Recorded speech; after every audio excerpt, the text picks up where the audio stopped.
Howdy everyone. Do you remember that JARA video where he analyzed every NYTE candidate from hometown and then said it was like Oberon Smog or whatever? Yeah, I wanna do that. But with all the knowledge about the NYTE that we have after chapters 3 and 4. I think it's gonna be a real fun video, so make sure to stick till the end. Also, if you like Deltarune content, this is a channel specifically about Deltarune. I post new theories and other videos quite frequently, so consider subscribing. It's free and helps me grow this channel a ton. Thanks for 1000 subs too, it means a lot to me. Alright, let's go. Everyone knows who the Roaring Knight is, they need no introduction. They're the main antagonists of Deltarune, trying to bring on the Roaring and destroy the world. Their identity from the beginning was a huge mystery for fans to theorize about. And oh boy did we. Before chapters 3 and 4 we made so many NYTE theories that basically covered every character in the game. But now, after reaching the halfway mark in the story, we have a lot more information about them and can guess their identity more accurately. That's what I'll try to do in this video. The only conditions that the candidates must meet to be included here is as follows. They have to be a Lightner, they had to have known Garrison, and can't be confirmed to dead. Yeah, we really don't know a lot about that NYTE guy. So I think the characters that we should rule out first are those that literally can't be the NYTE. I'm specifically talking about characters that appeared with them on the screen. Those would be Chris, Susie, Toriel, and Undyne. Let's put all of them on a tier that I accidentally called I'm not falling for that shit. Other characters that I think are highly unlikely are other Lightners that went to the Dark Worlds. Didn't meet the NYTE, but from how they were acting, we can tell that it's just not possible for them to want to bring on the Roaring. Those would of course be Noel, the Annoying Dog, and Birdly. I'm really sorry, Birdly NYTE theorists. I really like him too, but I just don't think his role is to be the NYTE. Like, we can literally put that motherfucker in a coma and the NYTE still appears and is strong enough to take Undyne to the shelter. Birdly's role in the story is definitely to be Chris's husband. Alright, let's go back to the NYTE candidates. Birdly, you'll have your time to shine in the future, be patient. I'll put those three in a tier above, but just because of the factor that the NYTE didn't appear with them on screen. It's still not possible in any way, but I guess it's not been disproven. We'll also skip characters that have absolutely no importance and just provide a funny dialogue. There's too many of them to list and they would all land an F anyway. Also, while we're at it, I'll explain the tiers. S is for characters I think could be the NYTE, and I wouldn't be surprised as there's a lot of evidence for it.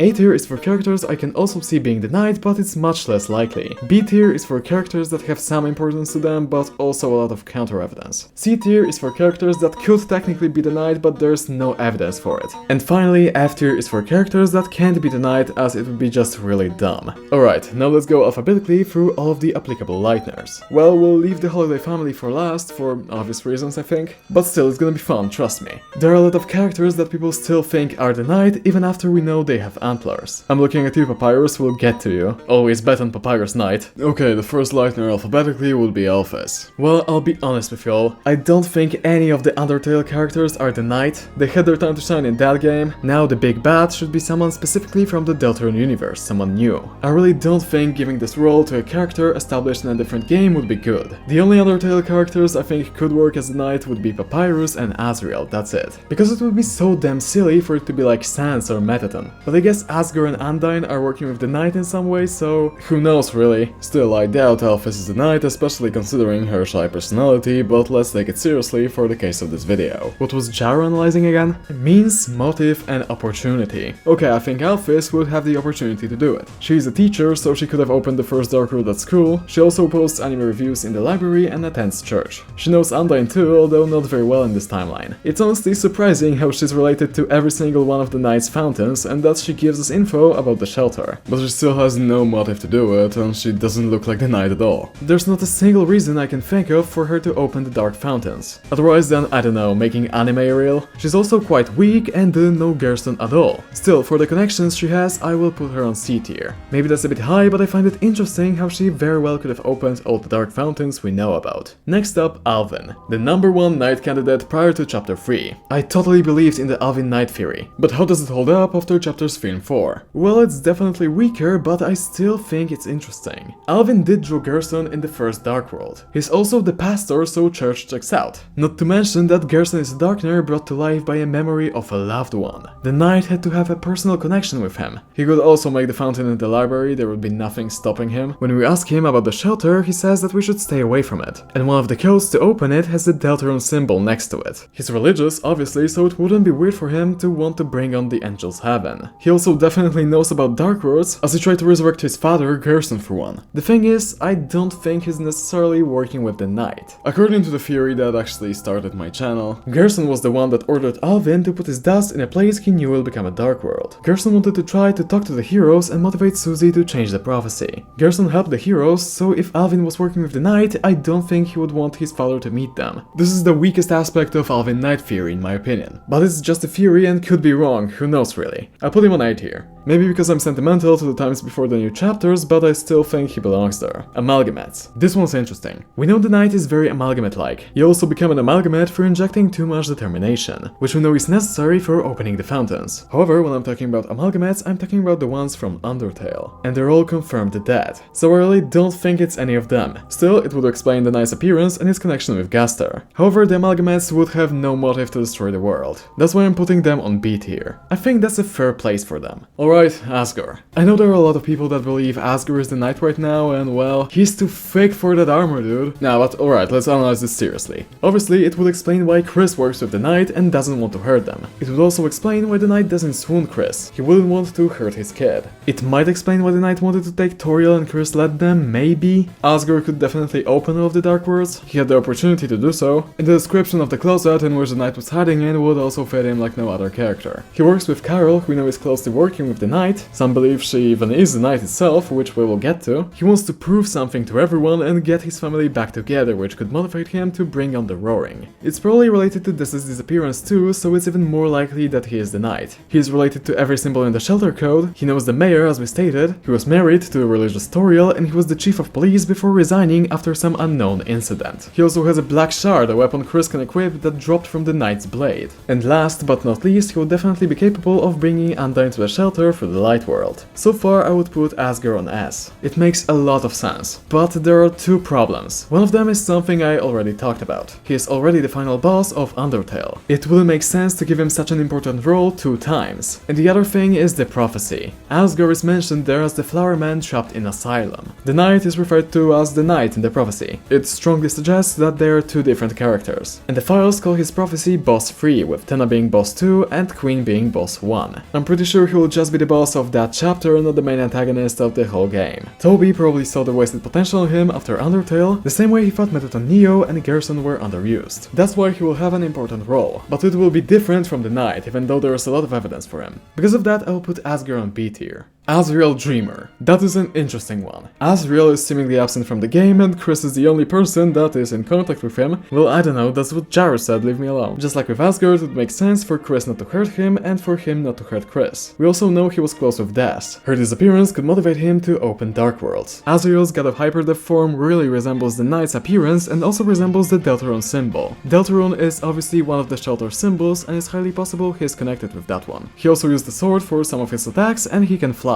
NYTE's final attack is also really similar to this attack that ASRIEL does. And in Black Knife, leitmotif of a track that's connected with ASRIEL plays.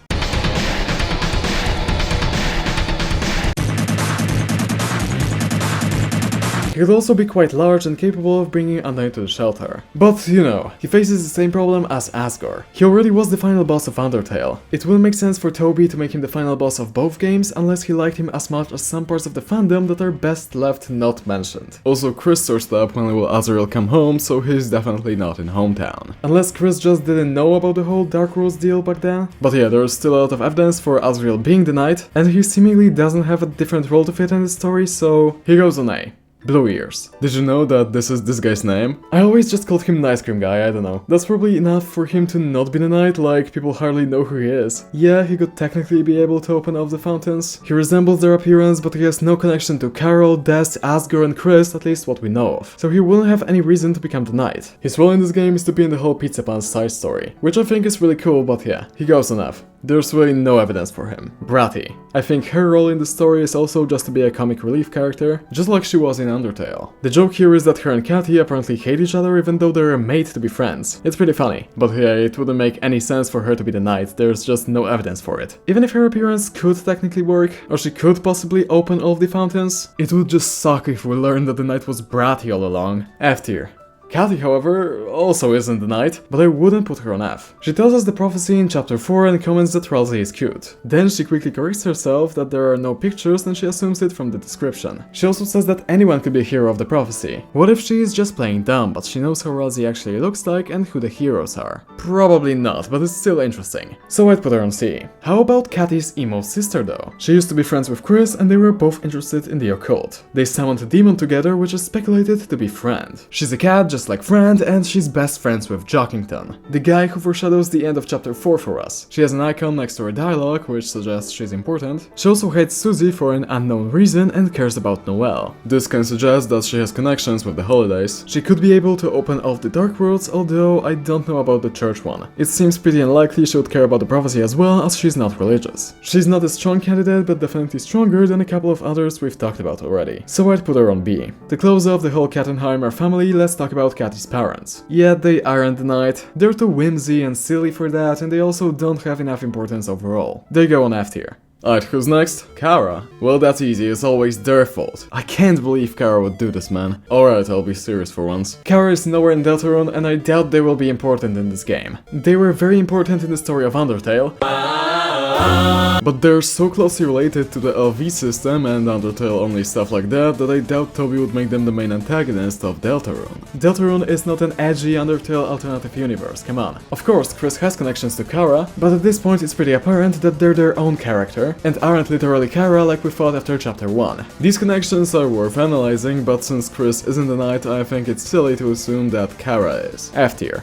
Any of the dogs. They're too kind-hearted for that. They were also probably imprisoned when the Dark World at school was opened. I'll put them on F. There isn't any reason for them to be a knight, and Toby wouldn't do it. Friend. As much as I do believe Friend will be very important, I also think they're definitely teased as someone different than just the knight. If Toby is so secretive about the knight's identity, then why would he make a character whose whole purpose was to eventually turn out to be the knight without any other plot importance? Also, as far as we know, Friend is a Darkner. So yeah, I'll put them on C tier. Jockington. Now we're talking. As I mentioned already, he spoils the ending of chapter 4 for us. TEMMIE also tweeted about the snake being a cat's tail, which could reference Friend. He also goes to church and seemingly knows about the soul. Otherwise, why would he explain his and Catty's origin story to Chris if they already know about it? He also has an icon next to his dialogue and is mentioned by name in the fucking prophecy. It feels like he has to be important at some point. But is he the knight? Probably not. When you try to think about the knight in chapter 4, Chris pictures Jockington. They were trying to hide the knight's real identity from us, so it would make no sense for them to picture Jockington if he was the knight. So yeah, I have to unfortunately put him in C. He's really interesting, and even if he's not the knight, I think he may become a goner in the upcoming chapters or something like that. METTATON. I love METTATON, I really do, but come on. In Deltarune, he is only a voice behind a door. Imagine it's chapter 7. Susie takes off the knight's helmet, and the random ghost is under the armor. It will make no sense for a regular player who do not play Undertale. Also, we give 10 to him, and the knight isn't a huge fan of the guy. I don't think he would be able to take Anda into the shelter as well, but that's about it. So yeah, I'll put him on C tier. Just because knight's unstable form seems really interesting, and a ghost could explain it, I guess, looking at my dummy. Miss Boom probably isn't the knight. Yeah, she's Gerson's wife and Alvin's mother, but she pretty much doesn't have any screen time. We only see her at church. It makes way more sense for Alvin to be the knight, she's just a silly old lady. The only reason for her to be the knight is to revive Gerson, but opening the library fountain would make no sense then, and the knight wants way more than just to revive someone, that's pretty clear. And don't get me started on taking Anda into the shelter. Miss Boom's place is on C tier in my opinion, just because Gerson appeared in the knight's fountain. Monster Kid.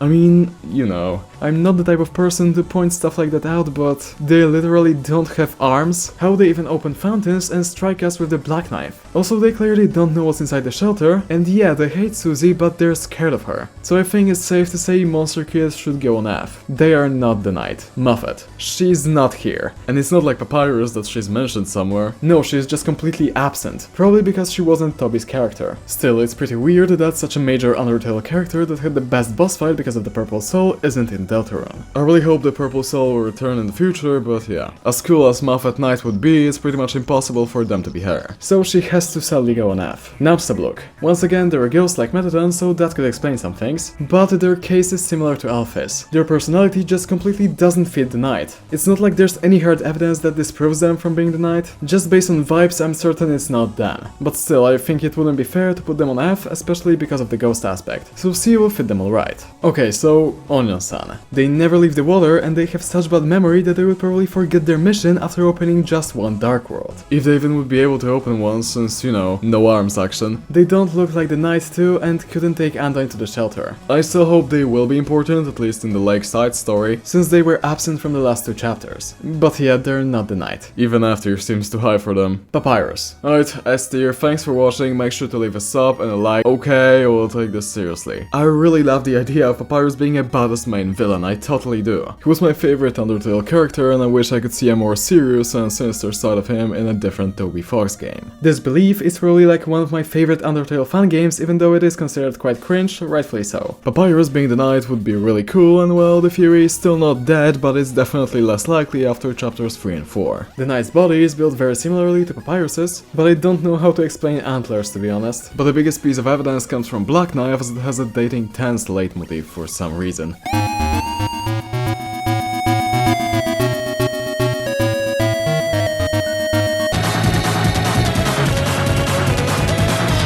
He also has an egg in his date in Undertale, which is quite weird. I don't know, there really isn't any evidence for Papyrus being the knight, it's more like, hey, he's just mentioned, but we never see him, so that could hint he's the knight. It isn't really a good theory, and the best I can do is put it on B, unfortunately. Papyrus Knight will forever be in my heart. Pizza Pants. I also like him, a lot even, but he is definitely not the knight. He has connections with ASRIEL, sure, but he is more focused on raising up Pizzarina than destroying the world. He kinda looks like he could fit in that armor, but when the knight is at church, he's still at his tent waiting for Pizzarina. So that completely disproves Pizza Pants Knight theory, even though it would be fire. F tier. Purple Guy is another employee in IC's...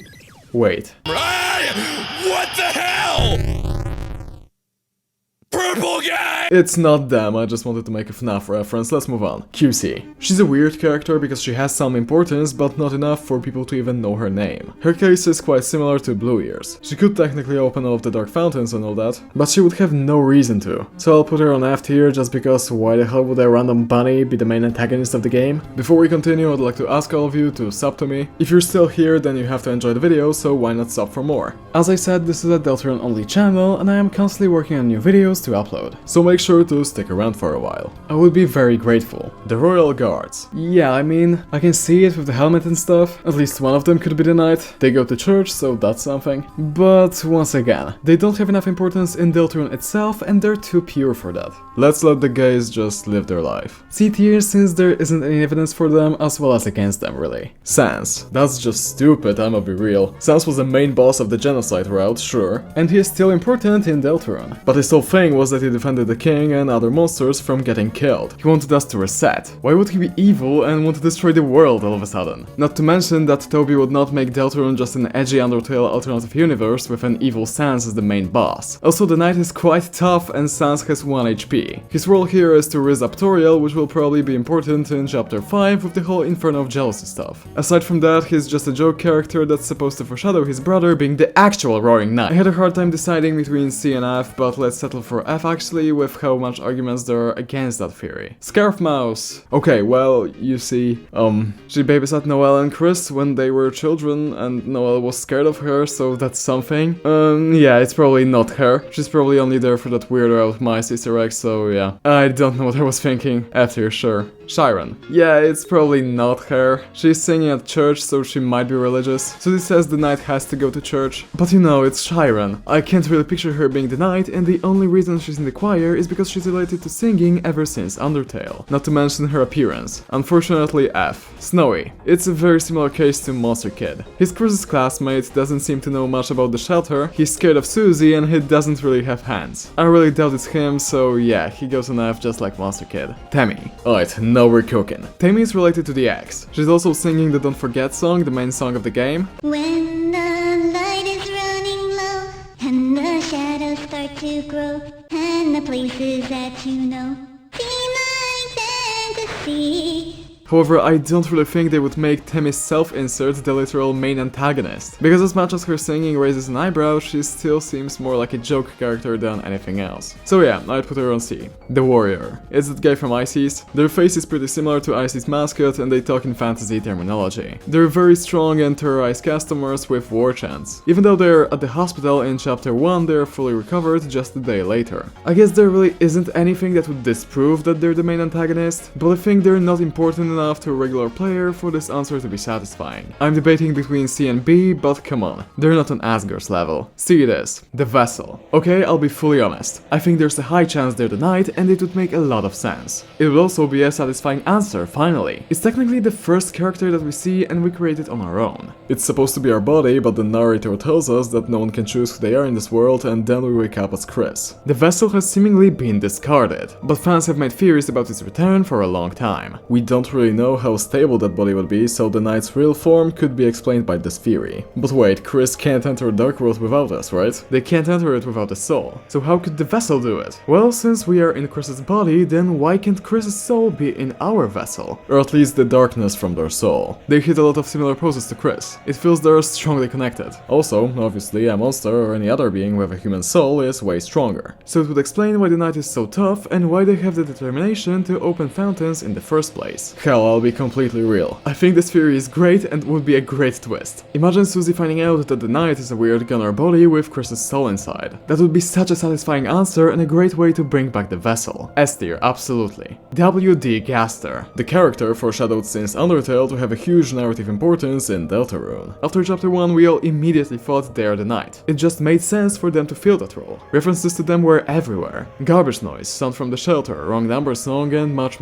more. The whole entry 17 is about opening a dark fountain. However, time has passed, and ever since chapter 2 came out, however, we changed our judgment. Now, most people believe he's the creator, the one that put us in Chris's body, the one who says Deltarune is theirs. Other option is that he's the angel. However, him as a NYTE, it almost feels like revealing Gaster as the main antagonist wouldn't feel satisfying. Someone teased so heavily should and probably does have a much larger role. So I think his case is similar to ASGORE's. It would make a lot of sense, but he probably has a different role in this game. B tier. Alright, that's how our tier list currently presents. We've analyzed a ton of important and maybe a bit less important characters. As you can see, most aren't in the 3 highest tiers, which is understandable, but we are still missing some characters. More specifically, 3 members of a very important family: Carol, December, and Rudolph. Why do most people think that one of the holidays is the Roaring NYTE? Is because of 4 main aspects: their connection with Chris and the Dreamers, their snowflake-like attacks taking place in a snow-covered area, and their antlers. The Roaring NYTE also seems to be a play on the popular Christmas carol, the Silent Night. The holidays, as we all know, are strongly related to Christmas. So let's analyze these 3 alphabetically. Carol Holiday. On first glance, it makes the most sense for her to be the NYTE. We naturally assume that the NYTE is the leader of the whole operation. They're the ones giving orders to Chris or others involved. In chapter 4, it's revealed that the caller that informs Chris about the plans is actually Carol Holiday, so we can guess that she was the one that ordered Chris to open a fountain at their house. She also has a giant katana at her house, which looks like the Black Knife. Her personality would also fit the role of the NYTE. However, if Toby intended Carol to be the NYTE, why wouldn't he reveal it in chapter 3? Why would he keep us guessing during chapter 4 even though we already got the answer via the phone calls? It doesn't really make sense to me. It really looks like Carol is the leader and the NYTE is just one of her pawns which she sends to open Dark Worlds, just like she ordered Chris to do. Also, she is clearly at home when the NYTE is in the church Dark World. I think it would make sense for her to be the NYTE if not all of the stuff that happened in the Light World at the beginning of chapter 4. It just makes Carol NYTE way less convincing. So as much as I'd enjoy Carol being the NYTE, I just don't think that's the case. She, the same way as ASGORE and Gaster, has a different role in this story. She's pulling the strings of all of this and she wouldn't go and make her own hands dirty if she doesn't need to. I think putting her on B tier would be the best decision. December Holiday. She's definitely currently the most theorized to be the NYTE, with some people treating it as a fact at this point. I, however, am more skeptical. It's mostly a guess based on the current Deltarune narrative. You know, she's absent from the events of the game for an unknown reason. She's also mentioned very often throughout the game. Also, one of the codes to the shelter is in her room. It is said she was friends with Chris when they were younger, so it could explain why they're working together. And the NYTE's blade looks like a baseball bat before it turns into the knife. We know she liked baseball. However, on the other hand, I also think she's supposed to play a different role in this game. There's hidden dialogue in the game that suggests someone is lost in a dark place. Where am I? Hello? Anyone? Is anybody out there? Someone? Anyone? Can anyone hear me? It's dark. It's so dark here. There is no other character that suddenly went missing and could send out these messages. Also, it fits her main theme, which is Lost Girl. We're supposed to find her, she's lost somewhere. It doesn't quite add up that she would be the NYTE if she's said to be trapped somewhere. It looks more like her family and others involved try to get her out of there, which is also supported by the fact that she disappears first in Tenna's flashback. She is the reason Carol orders Chris and the NYTE to open fountains. fountains. Also, it's weird that Chris tries to hide the Knight's identity from us since we don't know how she looks like. So the only way I can see Death Knight working without interfering with other hints about her disappearance is that it's just her body that's the Knight and it doesn't have her soul inside but instead Chris's. That could work, but it doesn't quite fit with what we know about monsters. They don't really leave a dead body behind. But you know, I can't imagine the Knight taking its helmet off and we just see regular Death under it. It wouldn't make sense. Toby wouldn't leave those hints for us about finding Death just for her to turn out to be the Knight all along, and all of this stuff didn't have any meaning. Still, I'll put her on S because you'd cook me alive if I didn't. I admit, it's totally not out of the question that it's her dead body or something like that. Rudolph Holiday. Okay, now here's where you see my schizo side. I was holding back when we were talking about JOCKINGTON, I was holding back when we were talking about PAPYRUS, now I'm going all out. Let me cook. I am fully convinced that Rudy is the Knight and you will never stop me. Okay, no, I'm not fully convinced about anyone, but I do believe it would be a very satisfying outcome, especially since it could flip our view of the Knight upside down. Let me explain. As I established previously, I see Carol as the leader of the whole operation who gives commands to others. I think the Knight is someone that just fulfills tasks that Carol orders them to do. We know Rudy is a kind guy who loves his wife, and based on the relationship we can deduce it wouldn't be hard for her to manipulate him. Especially if the goal was to find Death, at least for Rudy. Let's not forget that the library Dark World was made for Noelle. Queen is a parallel of Carol, and we know how much Rudy would like to be there for his daughter to balance his wife's difficult personality. Death couldn't have known about these problems Noelle faces now, since they started after her disappearance. It would also explain Rudy's weird condition. What if he, as a monster, had to inject determination into his body to open the fountains? And his body can't really take it, that's why he's at the hospital most of the time. That's why he was strong enough to go to church in chapter 4, because Chris made the latest fountain and he didn't have to use his energy. Susie is certain that the Knight isn't strong enough to defeat the heroes in the light world, which she could be correct about if the Knight is Rudy. And that could also explain why the Knight's body is so destroyed in the Dark World. Toby also really closed the hospital both before and after we entered the church Dark World, so we can go there and confirm it's not him. Also, Susie says that the Knight has to know Carol, be related to the police, and attend church. All of this fits Rudy. Not to mention that one of the philosophers in chapter 4 says, what do you call a man with one eye? The Knight famously only has one eye in his chest. The other characters that could fit the description would be Sham or Gerson, but Sham isn't a man, we don't know their gender, and Gerson isn't important enough to be mentioned next to the Angel and Noelle. And I doubt Toby will introduce a new character in chapter 5 or whatever. He also really foreshadows the sing scene and Chris watching movies with Susie in the ending of chapter 2. And he's also very sus towards Susie. This is how he reacts when you bring her to him in chapter 4 without ever visiting him at the hospital before. It's super sus. Also, I think it would be very Toby-like to make us defeat or even kill the Knight, just for us to feel remorse about it after. Because they were actually not the main bad guy and we're just trying to save their daughter. I don't know, maybe I'm brain-rotted, but I would absolutely love if that was the case. It feels so cool to me. So yeah, I'm putting Rudy on S. Cause like, check this out, he's even next to the Knight in my characters folder. That cannot be a coincidence. Well, Death Knight believers will say that it sorts alphabetically, but we, Rudy Knight truthers, know what's going on here. Toby hacked my computer to give me hints about the Knight's identity. Alright, time for the last option, which would be the most underwhelming. The Knight is just its own character. That doesn't make much sense narratively. We know Susie is trying to figure out who the Knight is, and Chris doesn't want us to see what's under their helmet. Those stuff would just lose meaning if it was Rory Knight all along. So yeah, I don't think Toby would do that. C tier. And there we have it. Every Knight candidate analyzed. It's been a tiring journey for me, this is like my 5th recording and there's still editing ahead of me. So if you appreciate my work, I would be very thankful for any kind of support. I'm curious to hear what you all have to say about my ranking and who you think the Knight is. I probably missed some evidence for a couple of characters, naturally. There's just so many little details in this game that it's impossible to remember everything. But yeah, I'm quite proud of this one. If you enjoyed watching this video, make sure to subscribe for more. I have a lot of ideas in mind for similar theories, so it's worth to stay for a while. Thanks for watching, and